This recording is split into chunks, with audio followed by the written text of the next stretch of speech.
Empower your leadership journey with the CEO Series. Whether you're at the gym, strolling, or commuting, our impactful dialogues with world-class leaders are just a click away. Immerse yourself in the minds of visionaries shaping today's most influential companies and innovations.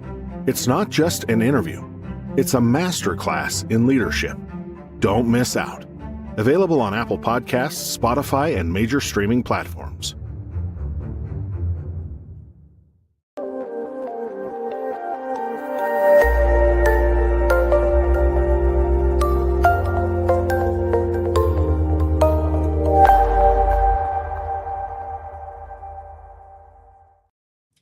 Good morning, good evening, depending upon what part of the world you're in. If it's Friday, it is the CEO Series, where we bring together the most phenomenal leaders from across the globe and they share their career journey.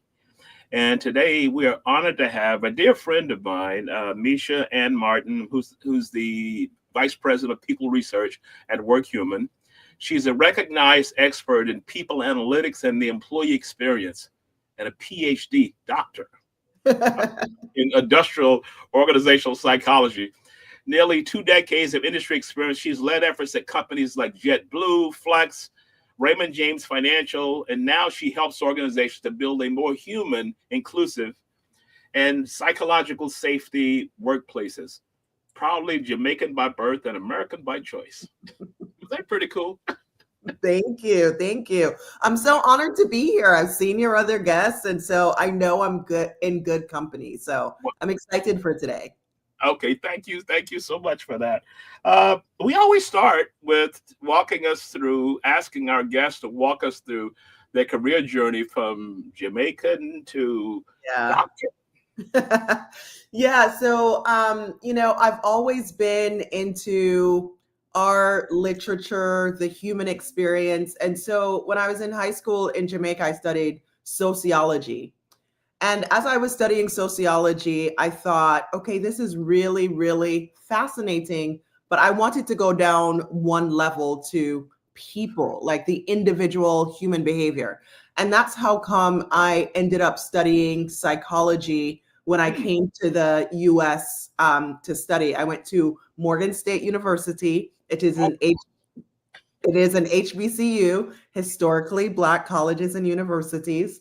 Yes. And I'm so grateful for that because, I had never been a minority before. And so that experience of coming to this country that I thought was rich with opportunity and being a minority for the first time and not understanding that not everybody participates equally in that wealth, I would say that was really, really formative for me. And so it was this perfect career storm where I was having this personal experience. I loved statistics. I was studying psychology. And I eventually ended up in this place where I thought I could use my talents to make a difference here. Things are not equal, but I could use analytics and measurement to help people see where experiences are different for people. Make sure that opportunities are the same for different types of people. Show inequity, help organizations hold themselves accountable if they say they want to be equitable and inclusive. And that's how my career in people analytics began. I like to tell people I was doing this before it had a name. I remember when I started doing this work, I gave myself the title Manager of Measurement and Analysis. Could you get all that on a business card? I sure did. I made the font smaller. Absolutely amazing. You said, I help organizations if they want, because the climate in the U.S. today, and I've always said lots of times, the website says one thing, the internal workings are totally different. Yes.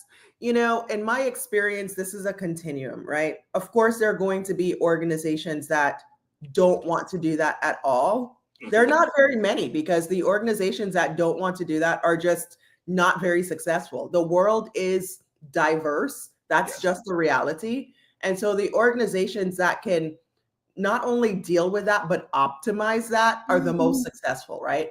And then you have the organizations that have the intent, but not the know-how, right? Which is where I come in. You have the organizations that are performative, and then you have the organizations that are really, really good at this. And so I like to work with organizations that are on a journey to getting better. I like to call that earnestly striving. You don't have to be perfect, but you do have to be willing, right? And so that is my sweet spot in terms of, who I like to work with.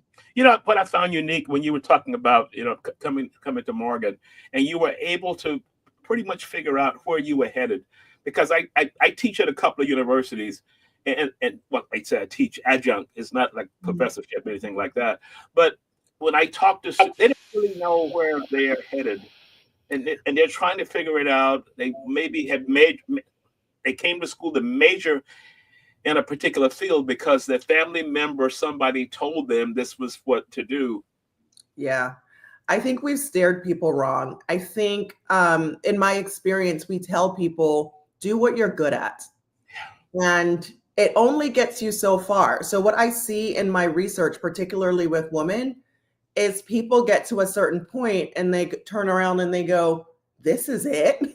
Like, am I supposed to do this for the rest of my life? Even though you've accomplished all the regular things that society says you're supposed to accomplish. So I tell people, find the thing that you care about a lot and then layer on what you're good at, and find something in the intersection of those two. Now, it doesn't have to be your job.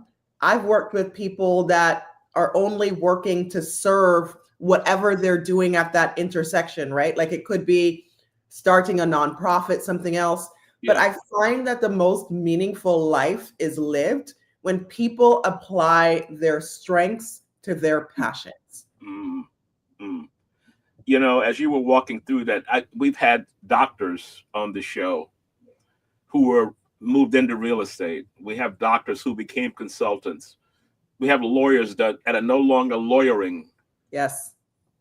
If you had to go back to a university or school or high school or whatever it is, how would you guide people that are putting together these courses and you're going through the same things and all of these kinds of things, and they have no relation to the so-called real world? And the real world is being totally disrupted now.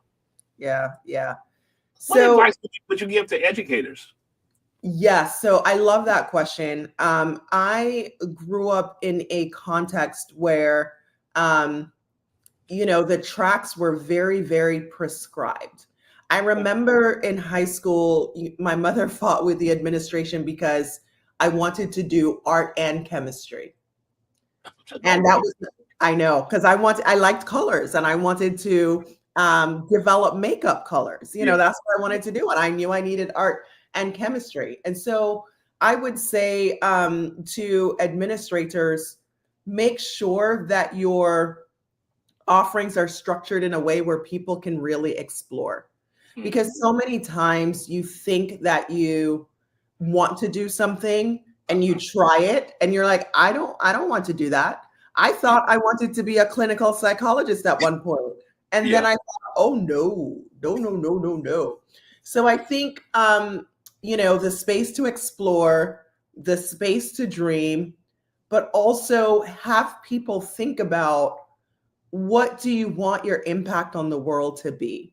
And then as you explore, you can figure out, okay, well, exactly how do I want to channel this impact? Because so many people are walking through life feeling helpless, purposeless, right? And these do not make great societal citizens, let's be honest. And so, I think that could start a lot earlier. I heard a speech the other day and it really caught me. And the young lady was talking about, you send in your CV/resume, depending on what context you're talking about. And she said, we concentrate on the CV, all the successes or the appear successes. But what about the CVs of failures? And I was like, well, let me go back and listen to that again. And I went back and listened to it 2 or 3 times. Matter of fact, I wrote an article that is going to be published next week on that. But when I think of the CVs of failures, these are people that tried something and maybe it didn't work out. Maybe they came back again, or maybe they moved to something totally different and they're living a life now and they're miserable. Yes. The Sunday evenings are the worst part of the week because you know the next time you open your eyes is Monday morning to go into that job. Yeah. So it's interesting because, my company, Workhuman, is in the recognition business, right? So we have a whole technology suite, but recognition is our biggest. And so related to what you just said, we talk about, thoughtful risk taking and innovation, and every company wants that. But Yes, what do we recognize and reward? It's exactly. the success and the excellence. It's not the risk taking, which Yeah. comes with, failures, Mhm. right? There are some companies that are doing this now that are celebrating failures, like, hey, you tried something, try something else, right? But we have to be very intentional as human beings about what we recognize and reward. You mentioned that I saw a video, maybe I read it online about a company once a month they recognize someone who failed. And I'm Yes, like, oh my God, I love that because all they're doing is energizing an entire workforce who's sitting there afraid to try something. And they said, you know what? Let me just try it because here I can try and fail. I could get an award. that's right. Yeah. That's right. That's right. I can make a mistake. I don't have to pretend to be good at everything, right? It Mhm. opens the door to just a much better culture where people are open and honest and authentic and try things, right? So you've got innovation, psychological safety, which, I love Yeah. some psychological safety. I know. I know. I know exactly what you mean. Do you feel comfortable saying, I screwed up. Can you help me? Yes. Yes. Yes. So it's amazing that you were able to figure all that out at such a young, formative age and were able to guide it forward. Were there any steps that you had gone through that you hit a wall and you did not know, well, okay, so what do I do now? Do I make a left turn, right turn, detour, go back? How? Because that's life. Can you Yes. walk us through one of those points? I love that question because sometimes we find our purpose and we're on our path and we go so doggedly down that path that we don't stop to evaluate. And I Mhm. found myself, in the same boat. So, when I started my career, I knew exactly what I wanted to do. I knew how I wanted to impact the world. I did that, in different industries. So, financial services, airlines, Flexes Global, and all through this path, I was doing what I wanted to do. And I got to a point where I told myself, you know what, this is not enough. And here's how that happened. So early in my career, as I was doing this, I thought to myself, oh, I'm a statistician, I'm a people analytics person. I'm not part of the story. So I was Yeah. very detached from the things I was describing. When you do your training as a psychologist, there's this thing that you learn about called naturalistic observation, where the scientist is removed from the phenomenon that is occurring and you just describe it. You're this detached and clinical observer and reporter of data and facts. And then a few things happened in my life. The first is I got laid off for the second time in a year, which is tough. In one calendar year, I got laid off twice. The second thing is I had a serious health issue that had me contemplating my mortality. Everything's fine now, but there's nothing like a health scare to make you ask yourself if you've done enough. The pandemic happened. So that's the third thing. And then the fourth thing that was the real catalyst is George Floyd got murdered. Okay. When George Floyd got murdered, I got angry. I got fired. I thought to myself, no, Meisha Ann, there has to be more. You need to be doing more. And when that happened in the midst of everything, because I was in the job market, it allowed me to step back and be really intentional about my next step and what I wanted my next step to be. And in that moment, that's when I transitioned to a thought leadership role. I Okay. decided at this point, I have lived experience. Yeah. I have, you know, decades of experience. I have seen some things. I know some things. I have advice, and I want to be out here talking to people and changing hearts and minds. Mhm. And so I like to say that the universe delivered on that with my job with Workhuman. I've gotten to, address people like at conferences, do podcasts and conversations like this. And I'm no longer the naturalistic observer, right? Yeah. I've chosen the title of workplace activist for myself. Okay. And I am, daily trying to make the world of work better for people, no matter who you are, where you live, where you come from, who you love. And so that was the turning point for me. Wow. So that's amazing that you were able to collateralize all of that and put that into focus because of that terrible incident, But what I find disheartening now is that, is the climate we're in. Mm-hmm. That was just whatever it was, and it was all this person's fault. And so when you look inside of an organization, sometimes that may be recognized and sometimes it's not recognized. I noticed at the SHRM conference this past week, Johnny invited President Biden. Yes, I was there. You was there, okay? And I looked at some of the comments that the people were making, and I said, "You're in human resources, and you're making these type comments?" Saw that. It bothered me, and I commented on a few of them, and then it kept going back and forth, and I said something possibly out of line, and Facebook says you're in the doghouse for 24 hours. Yes, you went to Facebook jail. I went to Facebook jail. Yeah, because of a comment I made. But I'm thinking, we're human resources people, people focused. Different opinions and all those things, but but I've always said that when you see a comment like that, that person is just giving you the root of what's there. It's true. We are a community and society of unhealed people. And it's become, no longer normal for people to have civil discourse with people that they disagree with or are different from, and that is to our detriment, to be honest. This is one reason why civility is one of the things that I am intending to focus on in the future. When I think about it, your family is usually like you, right? Your church community, there's a lot of similarity there. Work is one of the few places where we're forced to be around each other, right? And people are different from each other. Mm-hmm. And we're at this point where, we've stepped away from the whole, we have to be professional and we can't be human.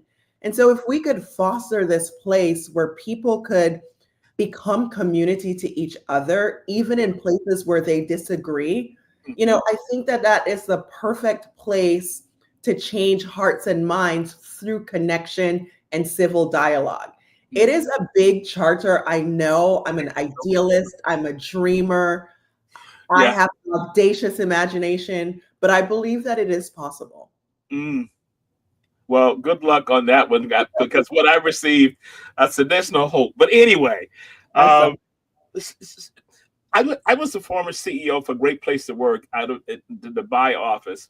And I would always read through the comments that people were making. You have the open-ended questions. And I found that so fascinating because they would talk about things that the company never even thought about. Yes. How one gentleman wrote about his father was always talking about this company and how much he loved this company. And it was like, Dad, please.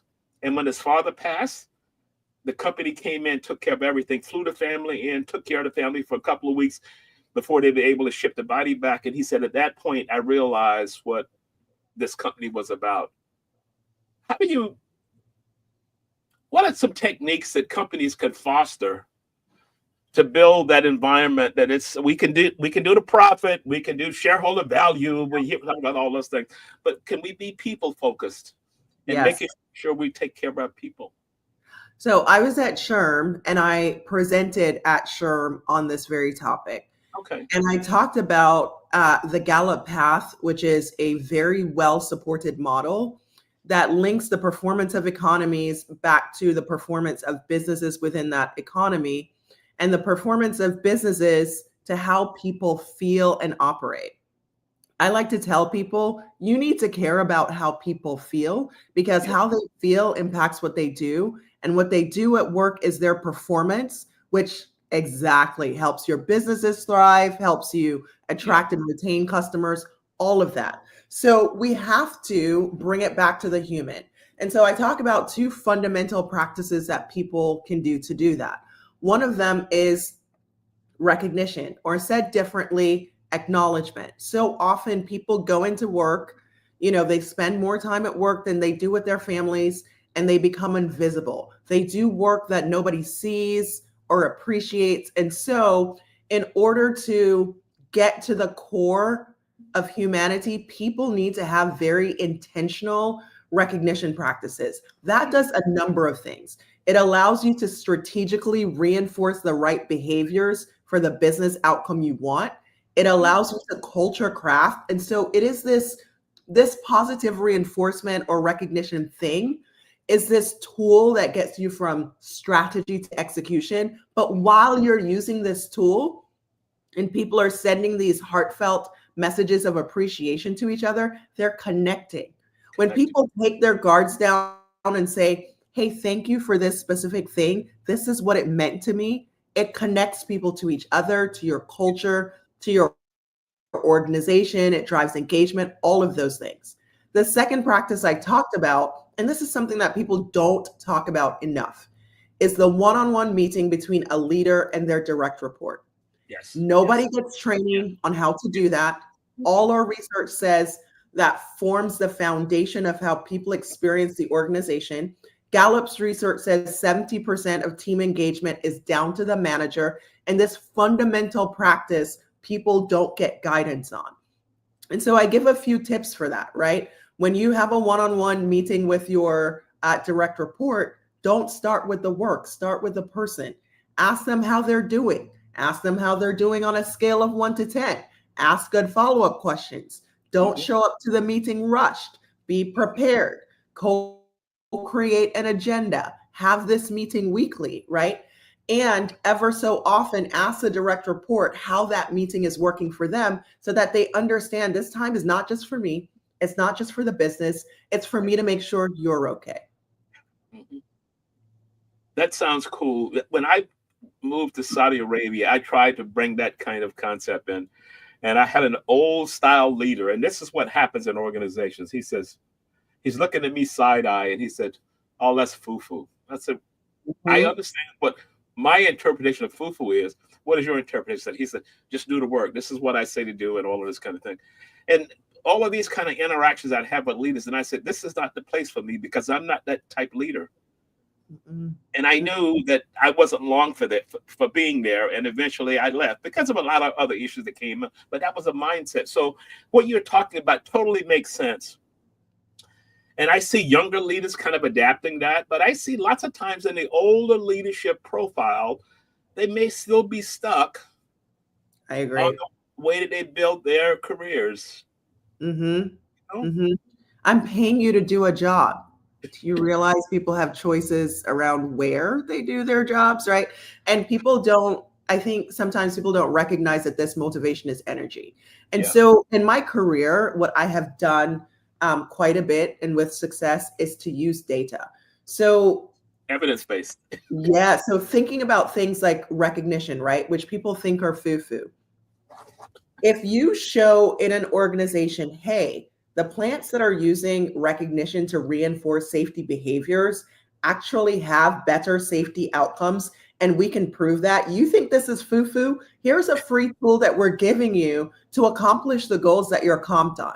What's foo-foo now? You want that paycheck, huh? So I think you have to appeal to different people in different ways. Some people understand that this is the right thing to do, but for some people, you have to be really explicit about this is a tool to accomplish other things, right? If you want to accomplish the things that you're accountable for, here are some tools for you, and here's the proof that those tools actually work. All of those years of coming here without understanding anything and building this up, and now you're advising global companies. Are you sometimes looking back and say, wow, I did all of this and I'm doing I exist in a state of gratitude. And it's so funny because when I'm in the recognition business, as I said before, but when I talk about this, I can personally speak to the impact of gratitude on an individual's well-being, because I never thought that this little girl from Portmore, Jamaica, would be in this place advising global companies, traveling to places like Zurich and Amsterdam and Fiji and all of this stuff. And sometimes I just sit back and I go, wow, I cannot. And so I exist in a state of wonder. I really, really do. I am so grateful at all times. Yeah, I know. I did a speech in Dubai years ago, and that came to me in the middle of my speech. And I said, and I'm looking at everybody, and they're looking, and they're taking notes. And I'm like, I think it's cool, but that cool? And it was just, and I said, from South Carolina, small town, 6,000-7,000 people, global stage. Whoa. Yeah. But there was a lot of hurt going through that. There was a lot of failures going through that. And this is when I mentioned to you earlier about the two CVs, the CVs of success and the CVs of failure. And you're on the stage in Zurich, and everyone is there is just taking in every word that you're talking through. But all that came through from a journey. Do you kind of see it the same way? I do see it the same way. But I also see the impact of an open heart and vulnerability. And I know that sounds foo-foo, but I love that you've adopted my foo-foo. I get it. He's passed away now. He would love that. Yeah, I think, in terms of my own personal energy, when people come up to me, this happened to me at Workhuman Live this year, and a lady came up to me and she said, because of this conversation you led 2 years ago, here are the changes that I made in my personal life and at my business. I mean, I can't ask for more, right?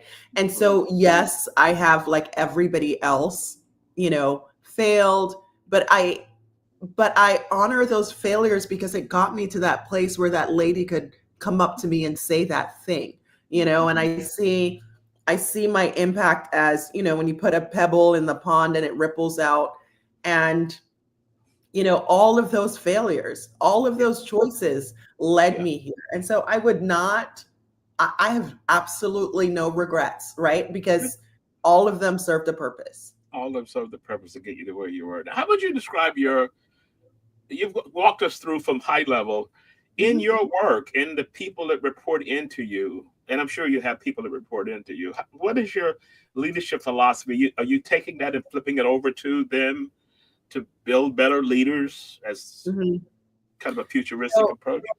Actually, Ron, this is the first time in my career that I don't have people reporting to me. Really? And that was a lesson in and of itself for me, because I'm used to, authority given to me by the org chart, right? And so that was a big shift for me, to be honest.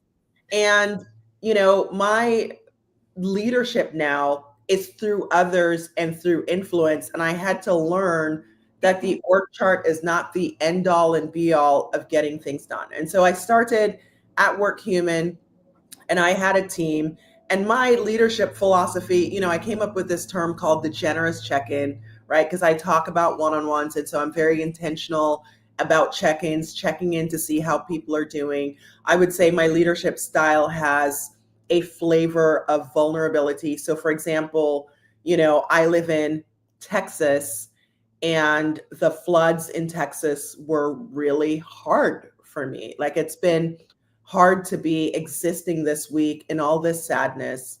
My father, when I was growing up, almost died in a flash flood and was missing for a couple of days. And so, it was especially triggering, right? So I still have a relationship with the people that were my direct reports before. I still operate through them, even though they sit somewhere else on the org chart. And I let them know this week. I said, I'm not doing well today, and here's why. I'm stepping away from my computer for a minute. I'm going to work out. I'm going to do these things because I'm just really, really sad today. And I say that to say when you do things like that, it encourages people to also take what they need, right? And I said, just in case, you're ever having a difficult time, remember that it's okay to step away and pour into your own tank. And there's this psychological theory or sociological theory called the norm of reciprocity. You know how you feel when you get a gift from somebody and you don't have a gift back? It makes you uncomfortable, right? And so the norm of reciprocity works in these kinds of scenarios as well. When you give somebody grace and empathy, they will return it tenfold with their effort, right? And so I try to, in my leadership, let people know I'm there to support them. I'm there to encourage them. I'm free with the praise and recognition so that when I have constructive criticism, people understand that actually I've proven to you that I care. This is coming from a good place, right? Yeah. So I would say that all of those are elements of my leadership philosophy with a little bit of fun sprinkled in. I do what I call best of worst of. So at the very end of every one-on-one, it's the best thing that happened to you since the last time we spoke, the worst thing that happened to you. Ooh, I love that. The best thing you ate. So reflection point. Yeah. Yeah, I love that. One of the things you mentioned, you said you don't have direct reports now, but you've had those people before and you still talk to them. One of my key questions that I would ask people as I was interviewing somebody that worked for me, I would ask them, how many people from your last job are you still connected with? And there was a reason behind that. And if they say, well, not really, everybody kind of went their own way, I said, go back to the prior job. And if it kind of came up the same way, this probably wasn't the person for me because I wanted someone to build connections. I mean, I worked for IBM 20 years ago. And I still hear from some of the people. Somebody just got promoted the other day and they said, hey, Ron, I'm doing this. That was 20 years ago. But making that connection, and it builds upon that outside of the so-called org chart, causing my eyes to glaze over. Yeah, I still have friends from every job. I remember, when I came into this role that I'm in now, this individual contributor role, I had a hard time with not being a leader anymore because it was so much part of my identity throughout my career. And a coworker said to me, the relationships that you had before this change are the same relationships that you have now. And I thought, wow, you're right. My previous leader, who Jesse Harriet, amazing human being, slipped seamlessly into the role of my mentor. I was like, you're not letting me go. And he hasn't. And it's been a wonderful, wonderful learning experience for me. Yeah, making those connections. Someone reached out to me the other day. She says, I love the way that I always feel like you're hovering over me if I make a mistake and say something online or whatever. I said, I'm not trying to be strict, but I was like, can we phrase it a different way? That's all. So as you talk about mentorship, so you talk about someone coming down, give some examples of people that you've mentored and you stood back and said, whoa, they're on the big stage now. They're doing this, they're doing that. Yeah, there have been so many throughout my career.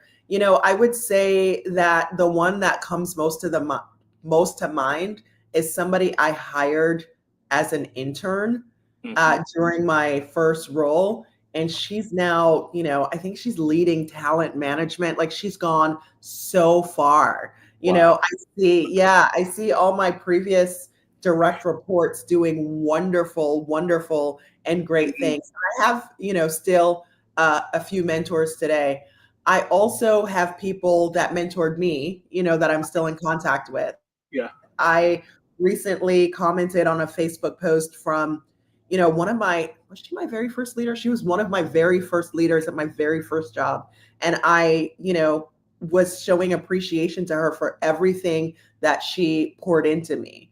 I think it's really, really important not only to mentor people, but to be the type of person that can be mentored and be intentional about letting those people know what you meant to, or what they meant to you, right?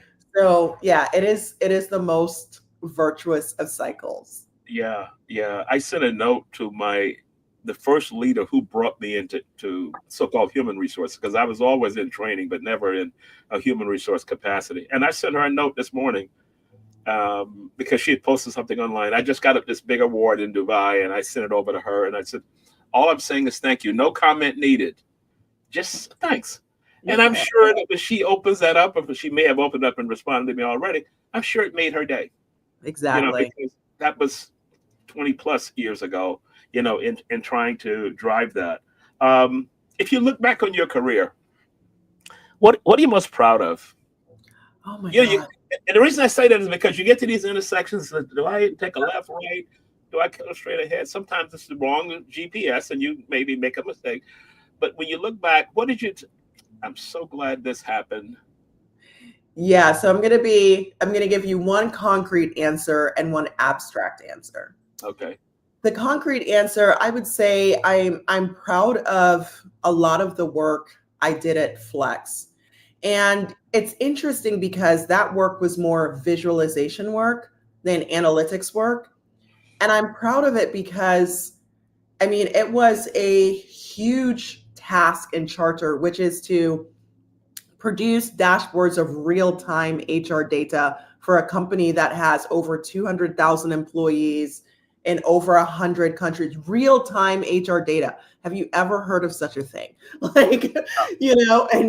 And implementing things like Snowflake in order to bring different data sources together to reflect. I mean, it was very, very technical. And I was scared.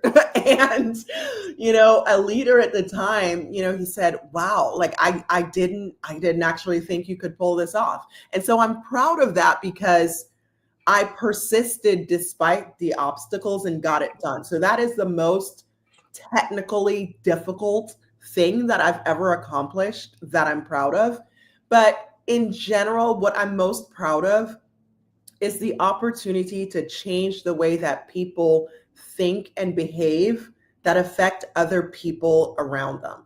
That is, on my headstone, you can put that and I will be satisfied because that influence carries on, right? When I influence you to do better and you influence somebody else to do better, it never stops.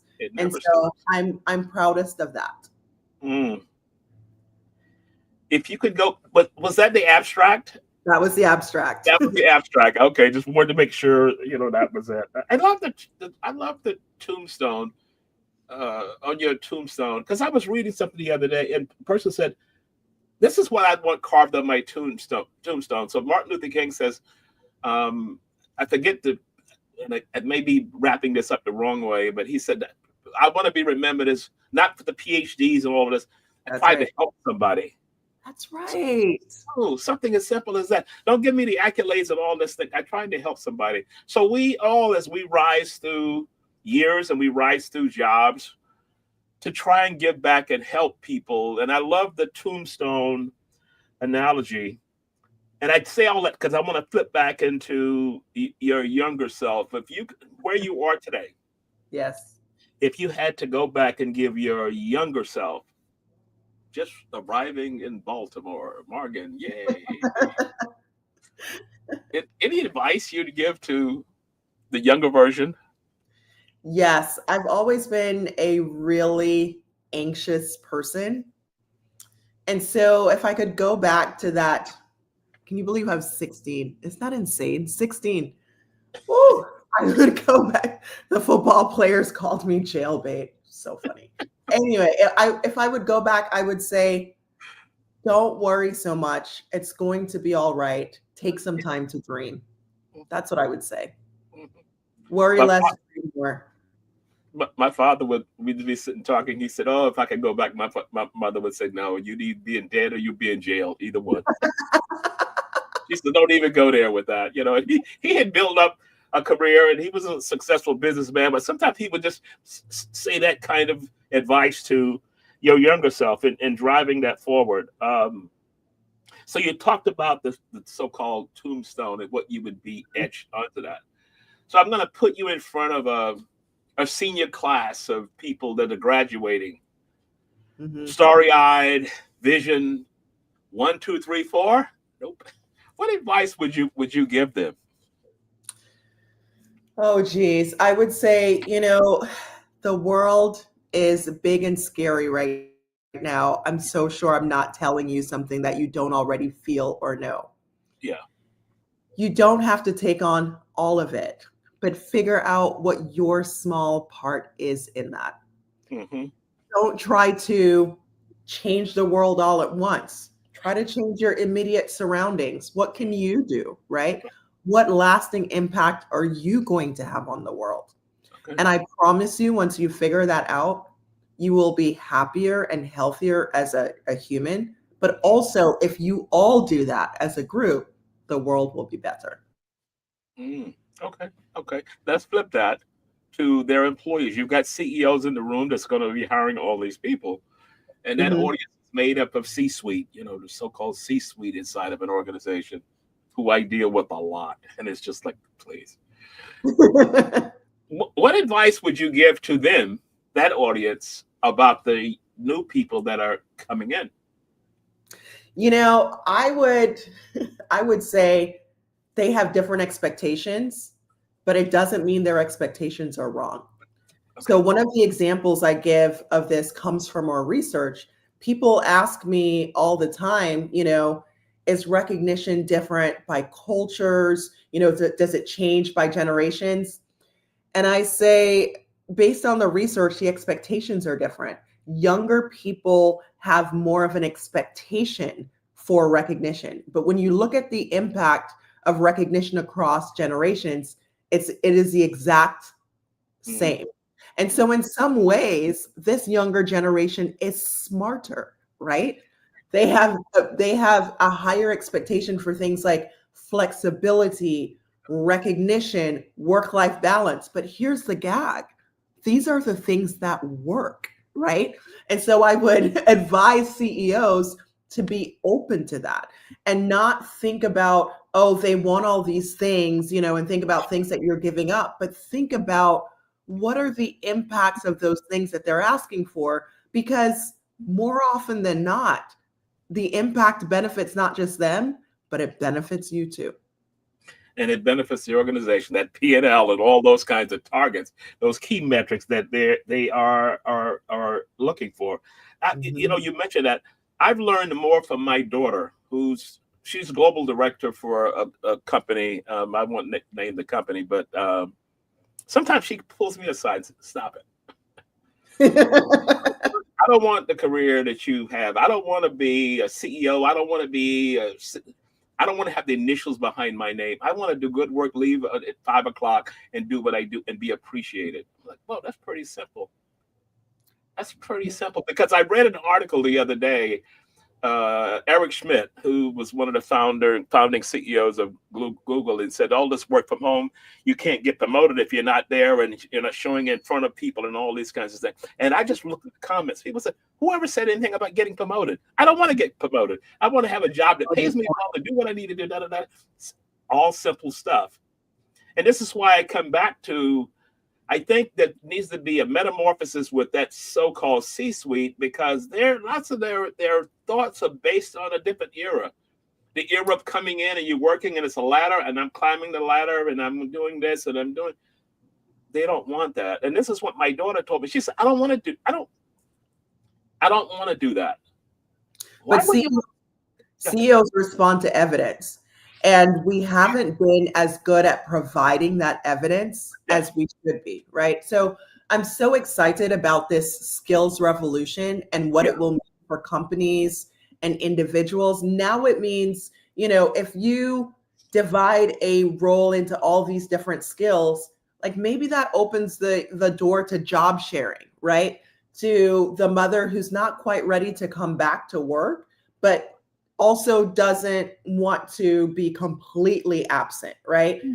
There are all these possibilities in the future if we're just open to it, and if we're open to studying the impacts of these things that we're recommending, so that when we go in front of a CEO and say, hey, the workforce needs this, we can also say, and this is the impact of this thing that we're proposing. I love the evidence-based approach, and I use that all the time, because if you can't align it to a business case, Mm-hmm. I'm going to go back to my friend Yaya. He would always say, that's foo-foo. And, in doing that. So as we begin to close out, I want to ask you, you're in a level of high-level research and doing all these kinds of things. How do you learn? How do you stay ahead of the curve? Because you're taking your knowledge and giving it to your audience. How do you learn to take in and interpret what's out there? What is your learning? So part of my role is to be tuned into the zeitgeist of the moment. And that means not just understanding what is current, but part of my role is to study things that people will be talking about that they're not talking about yet. So civility is an example of that. And how do I stay on top of that? LinkedIn, what are people talking about? Yes. Professional publications, not just HR stuff, right? Harvard Business Review, that kind of thing.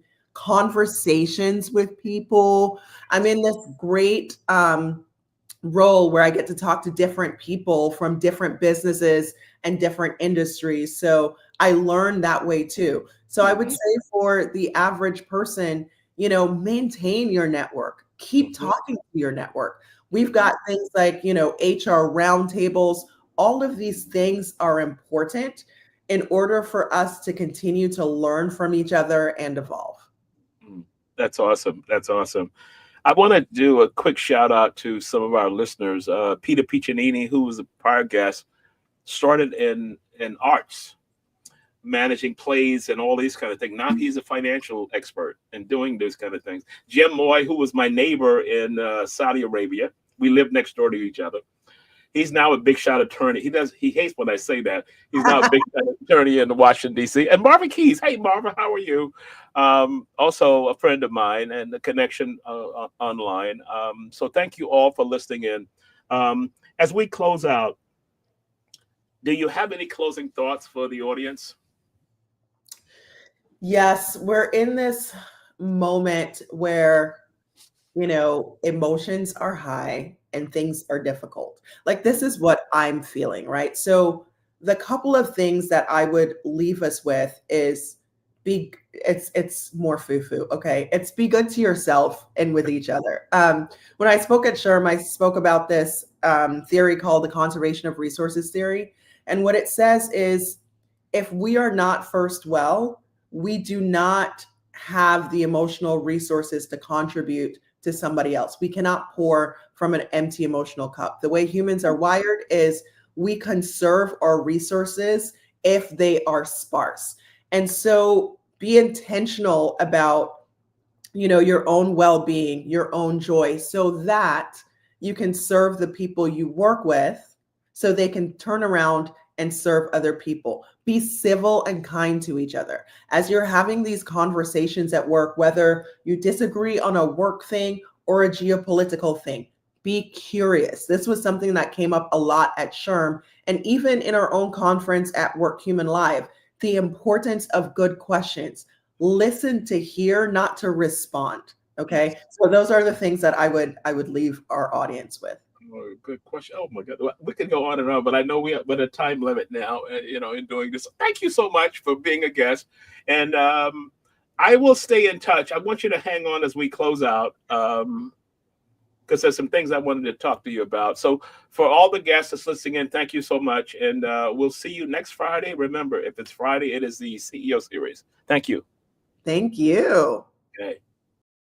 The CEO series is more than a conversation. It is a masterclass in leadership. Each episode pulls back the curtains on the real journeys behind success, the pivots, the setbacks, the reinventions. But let's face it, a career is never a straight line. It is a collection of defining moments, hard choices, and quiet resilience. If you find value in these stories and our episodes, help us grow this community. Like the post, share it with someone navigating their own journeys, but follow us to keep learning from the leaders who have walked the walk. Let's continue to inspire, grow, and shape the next generation of bold thinkers, one story at a time, every Friday. If it's Friday, it is the CEO series. Thank you so much for listening.